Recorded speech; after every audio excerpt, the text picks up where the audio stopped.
Today we have something really cool to talk about. I'm actually very excited for this one. We're going to be talking about mpower lights, more specifically the 2x1 dual stacked lights.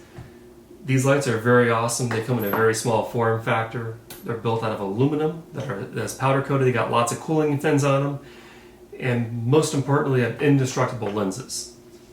They're made from optical-grade silicone that, as you can see up here in the video on mpower's YouTube channel, they take air hammer to it and they hold up to all kinds of abuse, and they still work afterwards, and the light isn't diffused or ruined in any way, shape, or form. The other cool thing with these lenses, they're not going to yellow or discolor in the sun or UV, and you shouldn't see any of the pitting or any of the cracking or anything like that that might diffuse your light as you're going along. The pair of lights will put out just over 5,500 lumens. Also, you can get the optional wiring harness that includes the one wire running into the Jeep, and you can use the relay underneath the hood. So most of the wiring is outside, but only with one wire going in. And they even include a switch, tie wraps, and all the cable connections you could need to get everything installed and up and running.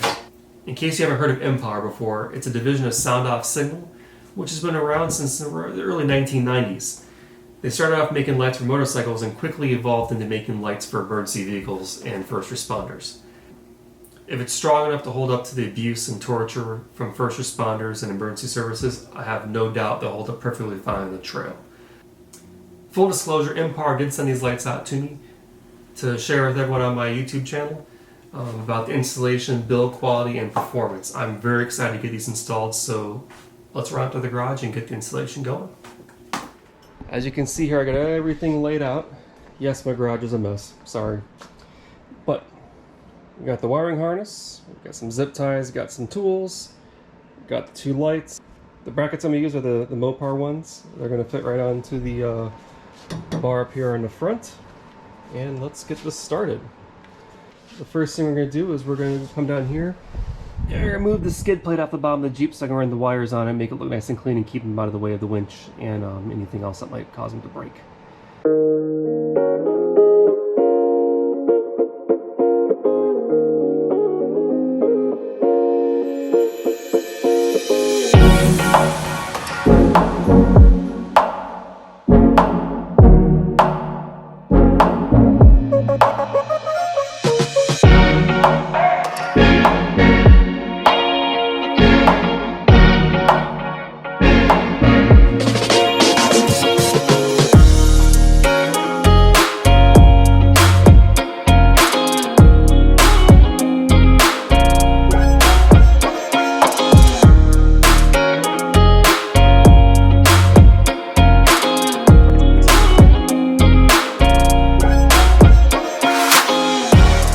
Apologize for the fan. It's about 9 million degrees in this garage and about 100% humidity. It's very uncomfortable. Anyways, once you get the lights arranged where you want them, you're going to want to get a Torx 25. You want to give these a little tighten up and get them to stay where you put them. Now that they got them installed to the bumper, it's time to tackle the wiring. Now, they do include a harness to do everything. I'm going to do things a little differently because I have a trigger 6-shooter installed into the Jeep for auxiliary switches. Yes, I know my Jeep did not come with the auxiliary switches from the factory, so I installed a trigger 6-shooter. A little easier to install. I like the way it looks inside as well because I have it mounted above the rearview mirror. I think it's a pretty slick look, and I like it better than having to reach down and buy the gear shifter to, actually turn things on and off. So, I'm going to use lots of this harness. I'm just going to cut some bits off of it that I don't need to use for my installation. But if you need to use their harness includes everything, including a switch that you put inside the Jeep with a relay that gets mounted. Where is it? With a relay that gets mounted under the hood somewhere. So all you're going to do is run one wire into the Jeep and everything else is good to go. So let's get the wiring installed. Now for the wiring on the bumper, I am going to follow along the factory fog light wiring, which is right underneath the bumper. Move the skid plate to get easier access to it. Run the wires kind of fall on the same lines I took for the winch power lines. I'll run up on into here and I'll get it to pop up right next to the air box so I can hook it up to 6-shooter. And let's get this going.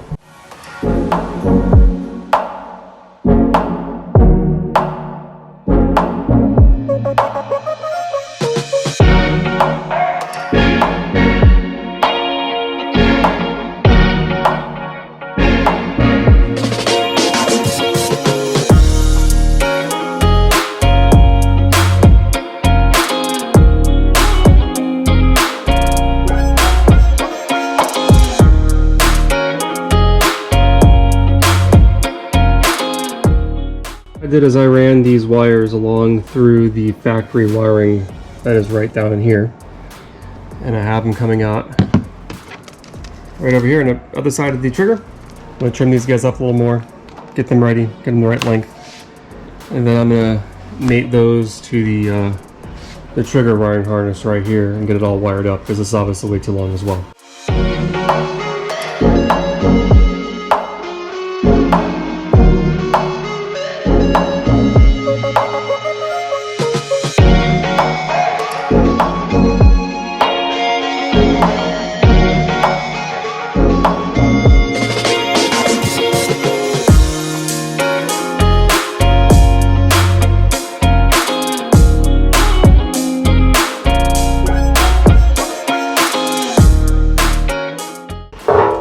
So now we got the lights up and running.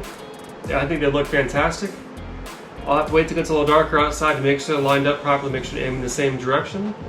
But now all I got left to do is clean up my little zip ties, make sure everything's nice and clean, put everything back together. I'll make sure I test these lights out along with some other lights I have out in the trails so you guys can see how they act and behave in a real world situation. But so far I'm very impressed with these lights. If you guys like these lights, make sure you check out the links down below in the description. I'll link these lights as well as mpower's website. Give them a check out. If you have any questions for me, leave them down in the comments below. I'll do my best to answer all the questions.